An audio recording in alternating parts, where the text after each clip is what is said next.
સુરતના અડાજણ વિસ્તારમાં આવેલા એક મોટા બાઇક શોરૂમમાં આજે સવારે અચાનક ભીષણ આગ લાગવાની ઘટના સામે આવી છે. આગ એટલી વિકરાળ હતી કે થોડી જ વારમાં સમગ્ર શોરૂમમાં આગ ફેલાઈ ગઈ, જેથી આ વિસ્તારમાં અફરાતફરીનો માહોલ સર્જાયો. પ્રાપ્ત માહિતી મુજબ સવારે લગભગ 10:30 કલાકે શોરૂમમાં શોર્ટ સર્કિટના કારણે આગ લાગી હોવાનું પ્રાથમિક અનુમાન છે. આગ લાગતા જ શોરૂમના કર્મચારીઓ અને આસપાસના લોકોમાં ભયનો માહોલ ફેલાયો હતો. આગના કારણે શોરૂમમાં ઉભેલી અનેક નવી બાઇકો સળગીને ખાખ થઈ ગઈ હતી. અંદાજે 50થી વધુ દ્વિચક્રી વાહનો આગની ઝપેટમાં આવ્યા હોવાનું પ્રાથમિક અનુમાન છે, જેના કારણે લાખો રૂપિયાનું નુકસાન થયું છે.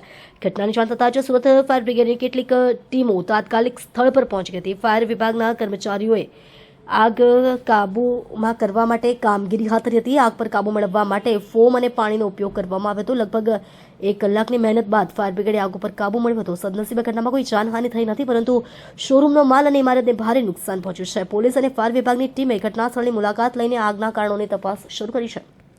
સ્થાનિક લોકોએ જણાવ્યું કે આગ એટલી ઝડપથી ફેલાઈ કે કંઈ સમજાય તે પહેલા જ સમગ્ર શોરૂમ આગની ચપેટમાં આવી ગયો હતો.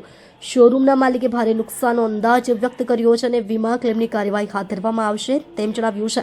અડાજણ વિસ્તારમાં આ ઘટનાથી સ્થાનિક લોકોમાં ભયનો માહોલ છે અને વ્યાપારી પ્રવૃત્તિઓ પણ થોડા સમય માટે ઠપ થઈ હતી. ફાયર વિભાગે નાગરિકોને સાવચેતી રાખવા અને ઇલેક્ટ્રિક સાધનોની નિયમિત તપાસ કરવા માટે અપીલ કરી છે. Dhobi, deputy chief fire officer Rander zone. વહેલી સવારે 9:34 ને 50 ફાયર કોલ મળ્યો હતો.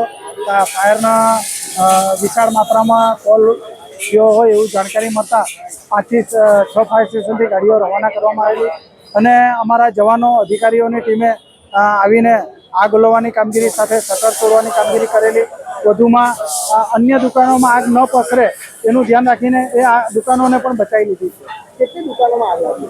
લગભગ 3 થી 4 દુકાનો હતી, એમાં આગ લાગેલી હતી અને બીજી 3 થી 4 દુકાનોને બચાવી લીધી.